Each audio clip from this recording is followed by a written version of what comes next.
Okay, so now that we're at the same level here, we can just walk up and take a look here. Much better, right? Reach everything. Might have to go back a little bit. See, that picker's got to come up, but I might not have quite the angle to get that motor up high enough. We'll see. Because I'm limited on where this arm's going to hit the top of this core support, so I got to have some chain, so I'm not going to get quite the height I want. So I'll probably end up having to put the truck in gear probably tomorrow and move it slightly backwards. Probably don't even have to put it in gear, probably just drop it in neutral to move itself. I have to have a spotter do that with me. But yeah, this is how I do lifted truck. I mean, this is how I'm doing this lifted truck. I mean, the only thing preventing me, I pull the clip off and make it easy. It'd be like 45 minutes, but the problem is that bumper is going to be a pain in the ass, and I don't want to lift that clip all the way above and then out. No. So back over here, our tall decks here. So what we're going to end up doing, excuse my floor dry, this is where it all drains. So I don't like contamination, so I put a lot of floor dry on the ground. That way it picks everything up. So what we're going to end up doing is taking these truck manifolds, because as you can see, those headers, oh, I guess maybe you can get there. So I might use those headers right there because those are factory headers. And hopefully this 90s block here has got domey pistons in it. Brings the compression ratio up to like 9.5 to 1, I think, or something. So I believe this has got the dome pistons. I got to figure out which head's got the best valves in them. I'm hoping that this one just comes with the big valves and the dome pistons. I do believe it does, but we're going to find out. So, and then I'll take probably, I was looking at my exhaust. I thought it was going to be bolt-in because some of the big blocks have the truck manifolds from the small box to big box. A swap doesn't look like that. I got one manifold that drops to the side instead of going back like down there, instead of going back like this one. So that's not going to work. So since exhaust has to be done, we're going to take those headers off, and then that will be a little more power, a little more flow, but it's not really going to matter. I'm just going to use this block until I can get the turbo kit, because that comes with all new headers and everything. Then I have to get the exhaust redone. So what I'll probably do for now is just, I don't know. Probably won't drive it a lot with the way it is anyway. I'm pretty patient. You gotta be patient when you're building projects. You can't be in a rush. It might take you a couple of years to gather all your parts and pieces, but just be patient with it. Make a plan. You might change your plan. You know, you can see as I got, yeah, I mean, I've been planning some stuff like those. Actually, two of those axles are for my buddy's Jeep. You'll see those in the videos. It's gonna be gnarly.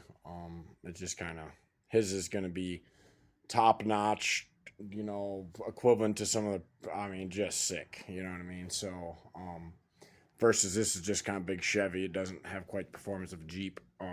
Jeep are, as much as everybody says this is about Jeeps, they are quite the machines. They do some serious stuff when they're stock form. I'm not saying trucks won't. I'm just saying that a Jeep has Corvette to horsepower ratio when you start putting V8s in them. So how can you beat a Corvette to horsepower weight ratio?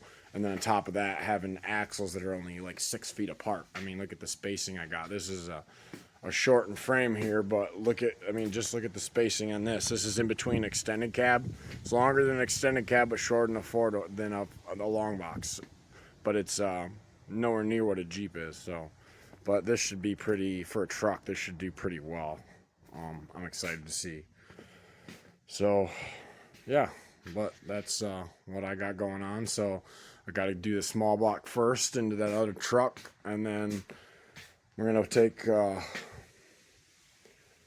we're going to get into the big block stuff, which is going to be interesting. So I'm excited. Everybody talks some serious crap about these 366 tall decks, but they put them in medium duties for a reason. I'm going to tell you right now, from what I read, I bet they will. I can't do it yet, but I got to get a 60 for the front of this before I get a turbo kit, because that little that little Corporate 10 right there is not. I can tell over this, they just wear out quick. They can't deal with the big parts as well as anything else. So you can see somebody welded this here. They got bent and then they welded it. I checked the frame, it's all good. It's just, they definitely hit something and said, I'm not buying the $40 arm. That's redneck style, but good solid truck, good base. It's just gonna have some TLC done to her. So I'm excited to see where it's gonna go. Keep everybody, you know, a lot of stuff going on in the world right now, so I figured I'd change routes and everything and keep something fun and interesting. So, and I think this is, I don't know about you guys, but I think this is fun and interesting. So this ought to be a pretty neat little project here, and we're gonna make some serious. I mean, it ain't gonna be no thousands, but we're gonna be definitely way above the 500 horsepower mark. So, I mean, I know these tall decks right here, these 366s, when you cam them, you do your intakes, a couple other things, you know, good ignition system, some free flow exhaust. You know, they'll make some power. It ain't gonna be no 454, but they're gonna crank out some. They're gonna scorch some tires, man. It's not like I said, it's cheap horsepower. I'm excited because I've had some big blocks, but I've never had a big block in a big truck. So I've had some small blocks that'll just smoke the 40s, but this is a whole nother animal. This is a U-joint breaking, drive shaft snapping, transmission exploding, ring gear shattering fun right here. I tell you that much. That's all I got to say. And you got to put it all together the right way, or you're just gonna keep on breaking parts. So it's kind of where I come in.